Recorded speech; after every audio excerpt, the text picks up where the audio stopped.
اس کے باوجود لوگ سیکھتے رہے. آگے قرآن پاک کے پاکیزہ کلمات ہیں, کیوں سیکھتے رہے؟ اللہ تعالیٰ فرماتے ہیں کہ بہی بین المرء وزوجہ, میاں بیوی میں جدائی ڈالنے کے لیے, یعنی اس کی شروعاتی شرارت سے فساد, اسی سے فساد کی جڑ پیدا ہوتی ہے.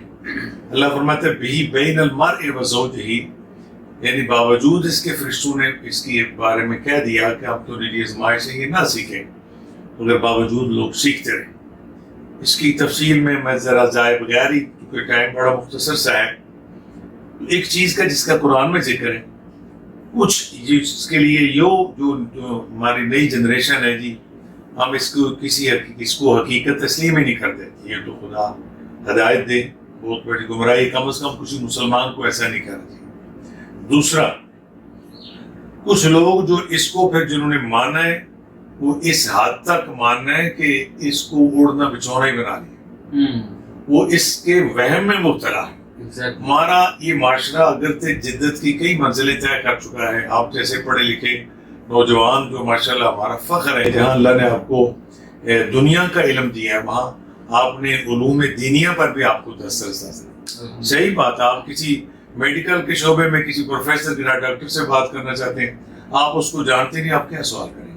اگر آپ کسی عالم دین یا کسی مذہبی بندے سے بات کریں, آپ دین کو سمجھتے نہیں تو آپ کیا بات کریں؟ تو اس بات پر مجھے خوشی ہے کہ آپ نے جو موضوع چن کے میرے آگے رکھے ہیں, میں اپنی کم مائگی کا مجھے شدت سے احساس ہے, میں کوشش کروں گا اس پر کوئی بنیادی باتیں عرض کروں. پہلی تو بات کہ یہ ایک چیز ہے, جس طرح دیگر گندی چیزیں, دیگر گناہ والی چیزیں, ان میں ایک چیز یہ ہے.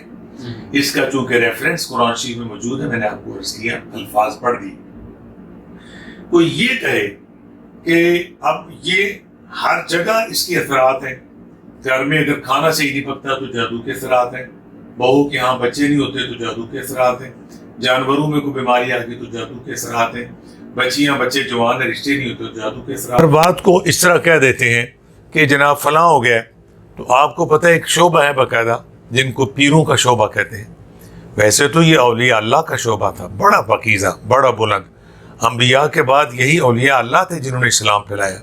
لیکن آج ان کے نام پر جو جیل سازی ہو رہی ہے, 98% لوگ کی دھوکہ باز, اسی جادو کی آڑ میں وہ کروڑوں کما رہے ہیں. لوگوں کو وہم میں مبتلا کر دیتے ہیں کہ تیرے ہاں جو بھی مسئلہ ہو رہا ہے وہ جادو کا نام لے کے گزارا کرتے ہیں. ایک تو خدا واسطے عوام کو اس سے نکلنا چاہیے, ہر چیز پر جادو نہیں ہوتا. اس پر جو بندہ آپ کو جادو کے لیے کہہ رہا ہے, آپ اس کو اس کے لیے کوئی تصدیق پوچھیں. وہ پڑھا لکھا بندہ چاہے تو 10 منٹ میں اس کا پتہ چل جائے گا اس میں کتنا سچ ہے یا کتنا جھوٹ ہے. پہلی تو بات یہ ہے. دوسری بات میں نے عرض کیا کہ اس کا انکار نہ کیا جائے کہ یہ ایک چیز ہے, جس طرح دیگر گناہ والی چیزیں ہیں, دیگر گندی چیزیں, ان گندی چیزوں میں ایک یہ بھی ہے جی. اس طرح کچھ لوگ آج تک کرونا کو نہیں تسلیم کیا. بے شک کرونا بھی ایک وبا ہے, اس کا دنیا نہیں کرتے, دنیا مر رہی ہے, اس کا مطلب چیز ہی کوئی نہیں, ساری دنیا جھوٹ بول رہی ہے. ایسے نہ کرو, آخر یہ بھی کوئی بلا ہے, اگرچہ ناپسندیدہ چیز ہے. جو چیزیں ہوتی ہیں ان کو مانو, یہ کہو صحیح نہیں ہے پر مانو تو صحیح کو ہے جادو ہے. دوسری طرف جو یہ کہا جاتا ہے کہ ہر معاملہ جو ہے جو بگڑتا ہے اس کے پیچھے جادو ہوتا ہے, یہ سراسر جھوٹ ہے. اب اس کو دیکھا جائے کہ یہ کیسے اس کا سلسلہ ہے معاشرے میں. سب سے بڑی چیز ہے وہم. ہم جب دورہ حدیث شریف پڑھتے تھے, حضور ساج المکرم شیخ الحدیث, شیخ القرآن, شیخ الفقہ علامہ حافظ محمد عالم محدث سیالکوٹی رحمۃ اللہ کے استادوں کا فیض ہوتا ہے, ان کا نام لینے سے بات ذرا مضبوط ہو جاتی. آپ سے پوچھا گیا تھا کہ حضور یہ وہم کیا ہے؟ آپ نے فرمایا دنیا میں بڑے حکماء اور طبیب گزرے ہیں, ایک بڑے حکیم کا نام ہے حکیم لقمان رحمۃ اللہ علیہ. بعض نے تو کہا وہ نبی بھی تھے, لیکن بعض نے کہا نبی نہیں, ایک بہت بڑے ولی اللہ اور بڑے دانا بندے تھے جن کے نام کی قرآن شریف میں ایک صورت ہے. کہتے ہیں اس وہم کا علاج تو شاید ان سے بھی نہیں ہو سکا تھا. پھر ہم نے کہا حضور ہمیں سمجھائیں کہ یہ آتا کیسے ہے, جاتا کیسے. میں اس آپ کے چینل کی وساطت سے, چونکہ یہ موضوع بڑا گرینڈ ہے, میں کچھ باتیں اس کے بارے میں کر سکوں گا اس تھوڑے ٹائم میں. آپ نے فرمایا ایک عورت جس کی شادی ہوئی, ایسے مرد تھے کہ اس مرد کی پہلے بھی شادی تھی, اس کی پہلی بیوی سے ایک بچی تھی یا بچہ تھا, وہ بیوی فوت ہو گئی. اب اس کی شادی ایک اور عورت سے ہوئی, اس عورت کے ہاں سال گزرا 2 گزرے اولاد نہ ہوئی، یہ میرے اللہ کی شان ہے، جس کو دے نہ دے۔ تو اس عورت نے دیکھا کہ میں اگر بچے ہو جاتے تو میری بھی کوئی عزت ہوتی، تو مجھے تو اولاد نہیں دی رب نے، تو یہ پہلی بیوی میں سے بچہ ہے، تو میرا شوہر اسی سے کھیلتا ہے، اسی سے پیار کرتا ہے۔ اب کسی ایسی مکار عورت کے پاس جاتی ہے اور کہتی ہے کہ مجھے کچھ چارہ بتاؤ تاکہ میں اس بچے کو خود بھی نہ ماروں مگر یہ آہستہ آہستہ خود اپنی موت مار جائے۔ اس نے کہا کوئی مسئلہ نہیں، آپ ایسا کر کے جائیں، میں کہتا ہوں آپ کے چینل ہی ساتھ سے اگر میرے کئی بہنیں، میری بیٹیاں، میرے بھائی، میرے بزرگ اس قسم کے امراض سے نکل جائیں گے اگر میری بات ان کو سمجھ میں آ جائے۔ کس طرح ڈالا جاتا ہے ذہن میں کہ گھٹنوں کو درد ہے، کسی نے کچھ کر دیا، کمر میں درد ہے، کسی نے کچھ کر دیا، بیٹی کا رشتہ نہیں ہو رہا، کسی نے کر دیا، بیٹے کے باہر پیپر نہیں بن رہے، مذاق بنا ہوا ہے۔ تم نے اللہ تعالیٰ کی قدرت کا انکار کرنا شروع کر دیا، اللہ کو رازق ہی نہیں مانتے، مالک ہی نہیں مانتے۔ تو اس عورت نے کہا تم جا کے جب وہ سویا ہوتا ہے تو جو تو ماں ہی کہتا ہے، ظاہر ہے بچہ تو اسے ماں ہی سمجھتا تھا، تو اس کے سرانے جا کے رونا شروع کر دے۔ جب وہ بچہ اٹھے تو اس نے عورت نے کہا جا کے رو رہی تھی، بچہ اٹھا، ماں کیوں روتی ہو؟ ماں نے کہا بچے روؤں کیوں نہ، تو سویا تھا نا؟ جی ماں، تو ایک سانپ آیا ہے تو اس طرح تیری ناک میں نہ یا تیرے منہ یا ناک کے ذریعے تیرے پیٹ میں چلا گیا۔ آپ سمجھتے ہیں پیٹ میں ایک پورا سسٹم ہے، وہاں دل ہے، پھیپھڑے ہیں، آنتڑیاں ہیں، پورا سسٹم ہے، ایک معدہ ہے۔ بچے نے کہا ماں مجھے لگ رہا ہے یوں پھر رہا ہے، یوں پھر رہا ہے۔ تو بچے خوف میں مبتلا ہو گیا، وہم ڈالا گیا۔ بچے نے ماں نے کہا بچے کھانا کھا لے، کہتے ہیں من دل نہیں کر رہا، میرے اندر سانپ ہے۔ کھانا چھوڑ دیا، آہستہ آہستہ آہستہ وہ چلتا تھا، چلنا چھوڑ دیا، بیٹھتا تھا، بیٹھنا چھوڑ دیا، لیٹ گیا۔ اب وہ موت کے انتظار میں، موت واپس اب نہیں آتی جب تک اللہ کا آرڈر نہ ہو۔ فَإِذَا جَاءَ أَجَلُهُمْ لَا يَسْتَأْخِرُونَ، جب ان میں سے اجل آ جائے تو پھر تاخیر نہیں ہوتی، پر اللہ کا جب تک آرڈر نہیں آئے ساری دنیا بھی مارے بندہ مرتا نہیں۔ اب وہ نہ زندوں میں ہے نہ مردوں میں، بڑی نازک حالت، آنکھیں کھولتا ہے تو ماں چمچ سے کچھ پانی دیتی ہے وہ بھی نہیں لیتا، اس کو ترس آ گیا۔ آخر عورت سی مسلمان ہوگی، اسی عورت کے پاس گئی کہ نہ تو یہ مرا ہے، اب نہ زندوں میں نہ مردوں میں، کبھی آنکھ کھولتا ہے اور سانس لیتا ہے، تو اس کا کوئی علاج کرو، اس کو ٹھیک کر دو۔ اس نے کہا یوں صحیح کر لیتی ہوں۔ واہ، ان کا کیسے صحیح کرو گی؟ انہوں نے کہا جا کے یوں یوں کرو۔ اس نے طریقہ بتایا۔ اب وہ عورت آئی، اس سے طریقہ سیکھ کے کہنے لگی کہ جا کے اس کو کہنا، جس طرح اس نے کہا کہ اس کے سرانے بیٹھ کے ڈھولک بجانا، خوشی کے گیت گانا۔ اب اس بچے نے آنکھ تو کھولتا تھا، سنتا بھی تھا، چونکہ مرا تو ابھی نہیں تھا۔ اس نے پوچھا ماں آج بڑی خوش ہے؟ انہوں نے کہا بچے وہ جو سانپ گیا تھا نا تیرے منہ میں، تیرے ناک کے ذریعے، تیرے منہ کے ذریعے، تیرے پیٹ میں، ہاں ہاں، ابھی تو نے چھینک ماری ہے نا سوئے سوئے، وہ سانپ نکل کے نا یوں وہ کھیت میں چلا گیا۔ بچے نے کہا ماں سانپ نکل گیا؟ بچے نے کہا مجھے لگ رہا ماں میرا پیٹ ہلکا ہو رہا ہے۔ تو وہ بچہ جو پانی تک پینا چھوڑ گیا تھا تو کہنے لگا ماں مجھے پانی دو، تھوڑا سا پانی پیا، ماں کچھ کھانے کو دو، آہستہ سا دودھ لیا، کھانے دیا، لیٹا ہوا بیٹھ گیا، بیٹھتا ہوا کچھ دنوں کے بعد چلنا شروع کر دیا۔ اب استاذہ فرمان لگے بتاؤ دورہ حدیث کے طالب علموں سانپ آیا تھا؟ آپ فرمائیں جی آیا تھا سانپ۔ آپ ماشاء اللہ ہمارے نوجوانوں کا فخر ہے، سانپ کہیں سے آیا نہیں تھا، اگر آیا نہیں تو جانا کہاں سے تھا؟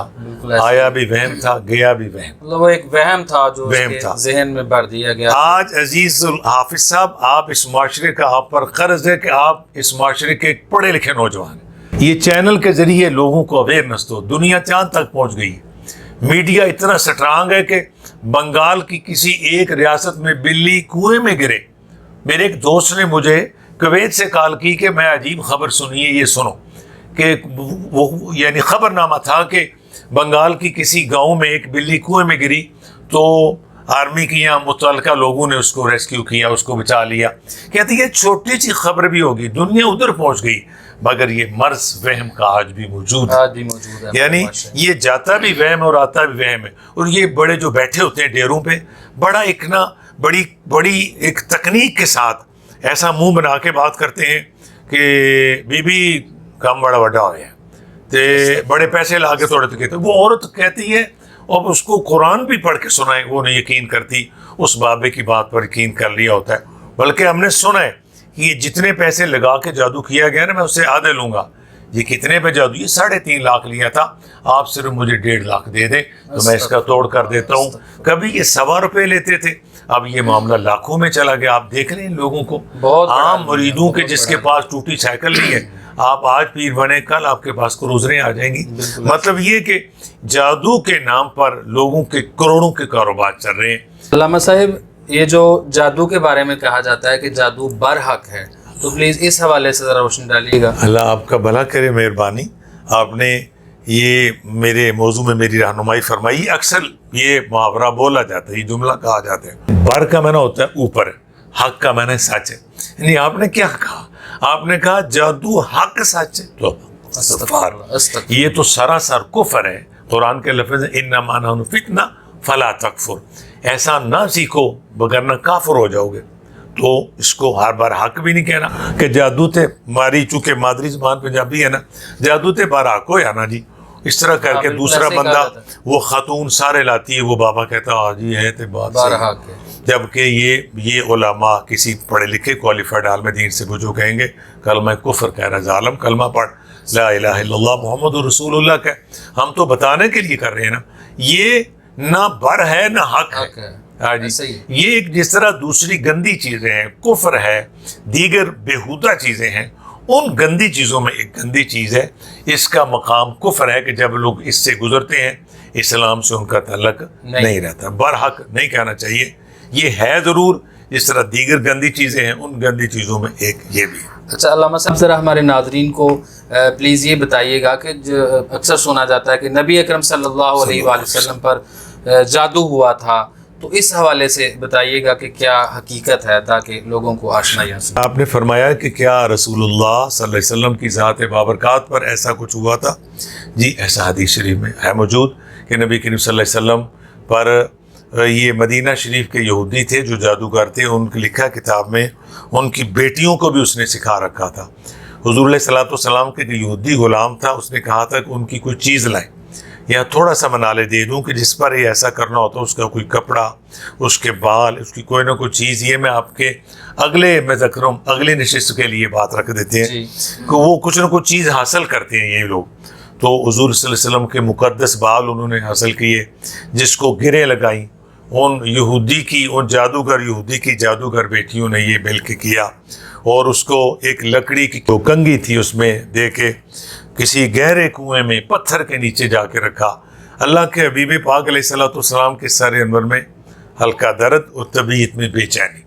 یعنی اس پر جید علماء کا اتفاق ہے کہ اللہ کے حبیب رسول پاک صلی اللہ علیہ وسلم چونکہ اللہ کے پیغمبر ہیں, نبوت کی ذمہ داریوں میں لمحہ بھی فرق نہیں آیا. یعنی ایسا نہیں ہوا کہ استغفر اللہ کو یہ کہے کہ حضور اتنے بڑی ذمہ داری لے کے تشریف لائے تھے, جب ایسے اثرات ہوئے ہوں تو کوئی آپ کا ارشاد کو ایسا ہرگز نہیں.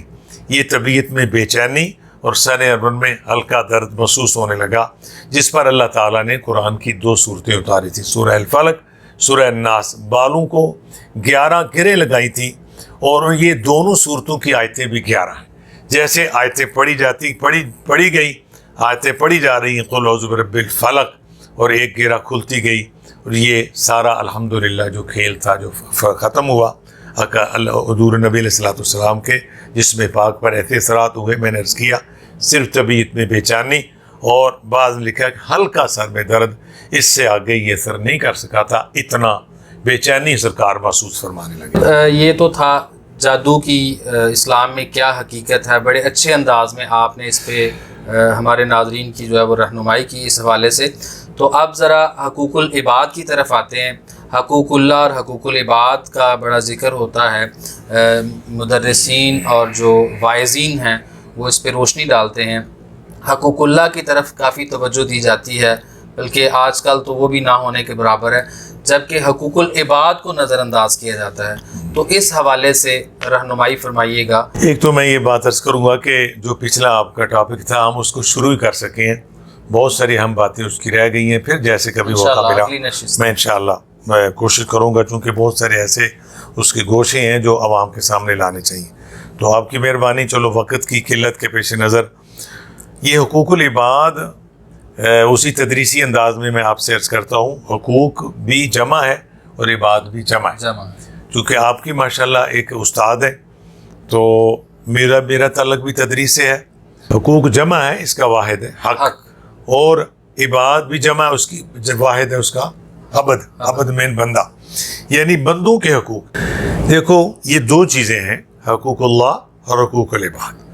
اللہ تعالیٰ کے حقوق اور اس کے بندوں کے حقوق. جہاں تک اللہ تعالیٰ کی ذات بابرکات کا تعلق ہے وہ ذات بہت بڑی ہے, وہ علی کل شیء قدیر ہے, وہ رؤوف رحیم ہے, رحمان رحیم ہے.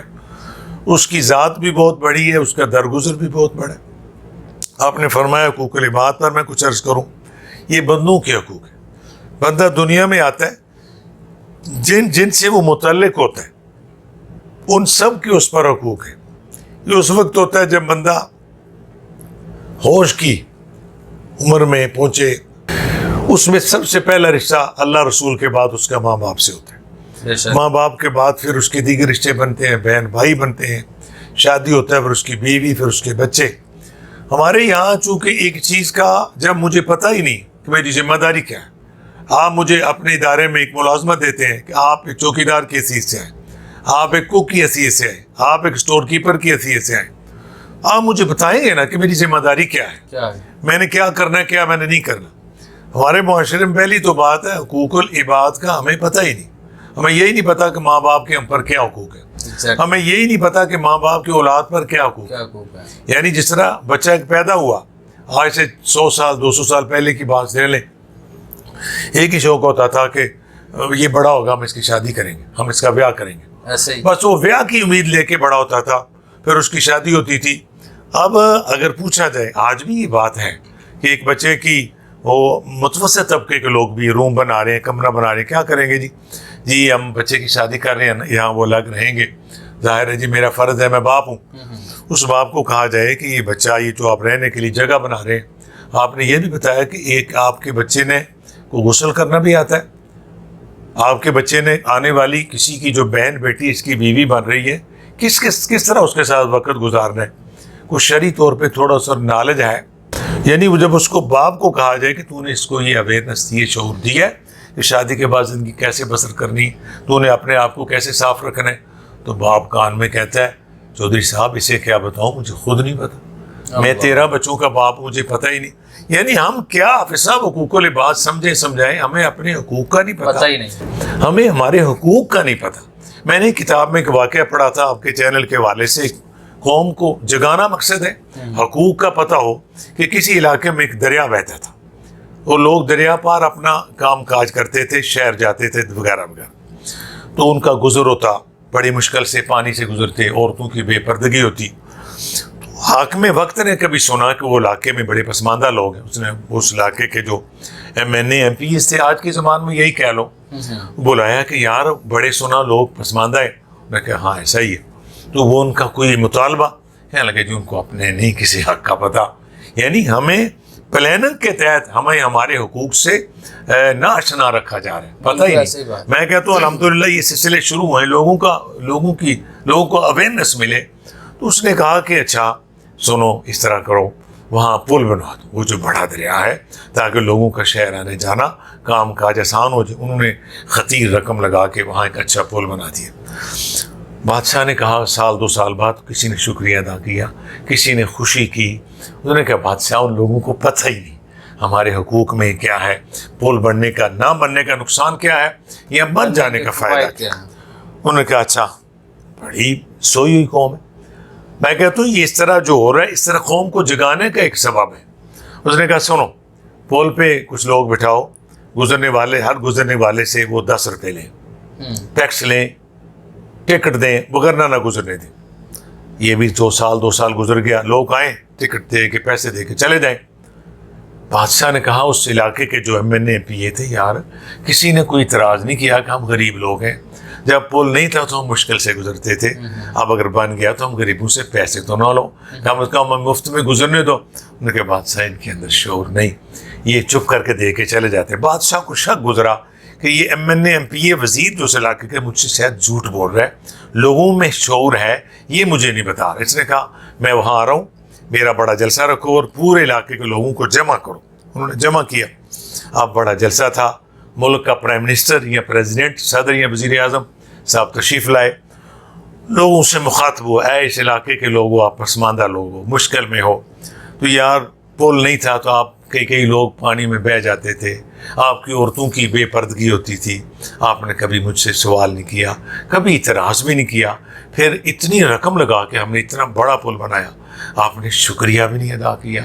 پھر ہم نے یہ دیکھنے کے لیے کہ آپ کیسے لوگ ہیں, کوئی شعور ہے کہ نہیں, ہم نے وہاں ٹکٹ لگا دیا, 20 روپے 10 روپے دے کے جاتے ہو, 10 روپے, آپ نے پھر بھی کچھ نہیں کہا کہ ہم سے کیوں لیتے ہو.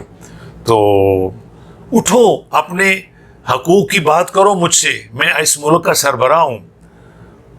2-4 مرتبہ اس نے چیخ چلا کے کہا, بڑی دلیری سے علاقے کا ایک نمبردار ایک چودھری صاحب اٹھے, انہوں نے کہا یہ بندہ اٹھا ہے آپ کا یہ نمائندہ, انہوں نے کہا جی 100% یہ ہمارا نمائندہ, یہ جو کرے گا ٹھیک ہے. انہوں نے کہا چودھری صاحب پھر آپ دل کی بات کر دو, اس پسماندہ علاقے کے لوگوں کی بات کر دو. اس نے کہا جناب اگر جان کی امان پاؤں تو ایک عرض ہے, ان سب لوگوں کی میں آواز ہوں. انہوں نے کہا یار بول صحیح. کہتا ہے بات یہ ہے, پل نہیں تھا تب بھی گزارا چل رہا تھا, بن گیا نہیں تھا تو ہمیں اس کا کوئی احساس نہیں تھا, بن گیا تو ہمیں اس کی خوشی نہیں. یہ ہے جب لوگوں کو حقوق کا پتہ نہیں ہوتا. اب آپ نے 10 روپے فی کس لینا شروع کر دیا, ہمیں اس کا بھی کوئی نہیں, دے دیتے ہیں, صرف ایک ریکویسٹ, اور وہ کام رہا تھا, ایک درخواست ہے. بادشاہ نے کہا نہ ڈرو, مجھے کہو, میں اس ملک کا حاکم ہوں, میں کر سکتا ہوں, میرے اختیار ہے. اب بات سن کے آپ اور ہمارے چینل والے ہنسیں گے. کہنے لگا صرف اتنا ہے, بعض دفعہ ہم 1 سے زائد لوگ ہوتے ہیں, تو یہاں نہیں بات تھوڑی سی رہ گئی. بادشاہ نے کہا یہ انہوں نے ٹکٹ دیتے ہیں تب بھی کچھ نہیں کہتے, ان کو یہ کرو 10 روپے کے بجائے 20 روپے لگا دو, اور گزرنے والوں کو 5 جوتے بھی مارو. یہ بیچ میں بات رہ گئی. جوتے کھاتے ہوئے 2 سال گزر گئے تھے کہ بادشاہ آپ نے ٹکٹ لگایا, ہمیں تب بھی اعتراض نہیں کیا, آپ جوتے لگا رہے ہو, ہم تب بھی اعتراض نہیں کیا, ہمیں اعتراض کرنا نہیں آتا, ہمیں نہیں پتا ہمارا حق کیا ہے. اب ایک سوال ہے جو آپ نے بار بار کہا ہے, کچھ تو بولو علاقے والوں, وہ یہ ہے کہ جوتے لگانے والے بندے تھوڑے, ہم بعض دفعہ زیادہ لوگ ہوتے ہیں, کوئی بارات آ جاتی ہے, آپ پلیز ان لوگوں کی تعداد بڑھا دیں تاکہ ہمیں جلدی جوتے مار کے فارغ کریں. حافظ صاحب اس معاشرے کے ساتھ یہ ہو رہا ہے, یہی ہو رہا ہے ہماری قوم تو آپ نے حقوق العباد کے جس بڑے موضوع پر میں جیسے کم علم بندے کو فرمایا کہ میں کچھ کہوں, ہمیں ہمارے حقوق کا پتہ ہی نہیں. ہم سمجھتے ہیں پل بن جائے, سڑک بن جائے, نالی بن جائے, پل نالیاں شیشے کی بھی بن جائے, اگر ہمارے اندر شعور نہیں آتا ہمیں ہمارے حقوق کا پتہ نہیں چلتا. اور اگر حقوق العباد میں ہم قصوروار ہیں, چونکہ یہ موضوع بڑا لمبا ہے, مختصر کر لیتا ہوں. جب تک بندہ نہیں معاف کرے گا, جب تک اگرچہ اللہ قادر ہے, فَيَغْفِرُ لِمَن يَشَاءُ وَيُعَذِّبُ مَن يَشَاءُ, جسے چاہے بخشے, جسے چاہے عذاب دے. اس کے باوجود اس قادر مطلق ذات کا فیصلہ ہے, جب تک بندے کو بندہ نہیں معاف کرے گا اللہ معاف نہیں فرمائے. علامہ صاحب یہ حقوق العباد کے حوالے سے ماشاءاللہ بہت اچھی آپ نے ایک کمبائن بات کی سوسائٹی کی, کہ ہمیں پوری سوسائٹی کو پتہ ہونا چاہیے کہ ہمارے کون سے حقوق ہیں. اور میں اس کو جو ایک گھریلو لیول پہ ایک محدود کر دیتا ہوں کہ ایک نوجوان جو بیٹا ہے اس کو مطلب اپنے والدین کے لیے, اس کے والدین کے کون سے حقوق ہیں, کیا اس کو جو ہے وہ اپنے والدین کے ساتھ سلوک کرنا چاہیے, اپنے بہن بھائیوں کے ساتھ, اپنی بیوی کے ساتھ, اختصار کے ساتھ. بندہ سب سے بڑی ذات ہے اللہ کی, اس کے بعد اس کے رسول, اللہ اور اس کے رسول کے بعد والدین کا درجہ. یہی وہ ہستیاں جن کی زیارت کرنے کے حج مبرور کا ثواب, یہی وہ ہستیاں جن کی قبر پر جو حدیث ہے نا, من زار قبر ابویہ یوم الجمعہ غفر لہ ما تقدم من ذنبک, جمعے کے روز اگر ماں باپ کی قبر پر جاؤ تو پچھلے گناہ بخشے جاتے ہیں. اللہ رسول کے بعد سب سے بڑا حق ماں باپ کا ہے, اس کے بعد آپ کے بہن بھائیوں کا ہے, اگر شادی شدہ ہے تو میاں بیوی کے حقوق ہیں, آپ کے رشتہ دار, جہاں قرآن میں جس کا اقربین کا ذکر آیا, اس کا بڑا خاندان ایک ہوتا ہے آپ کے باپ کا خاندان, جس کو ہم کہتے ہیں داد کا خاندان, دوسرا ہے نان کا خاندان, تیسرا ہے سسرالی خاندان. حدیث پاک سناتا ہوں, حضور علیہ الصلوۃ والسلام نے ارشاد فرمایا ابو کا ثلاثہ, اے بندے تیرے 3 ماں باپ ہیں. عرض کیا حضور ارشاد ہو, فرمایا من ولدک, پہلے وہ جنہوں نے تجھے جنم دیا, دوسرا فرمایا من علمک,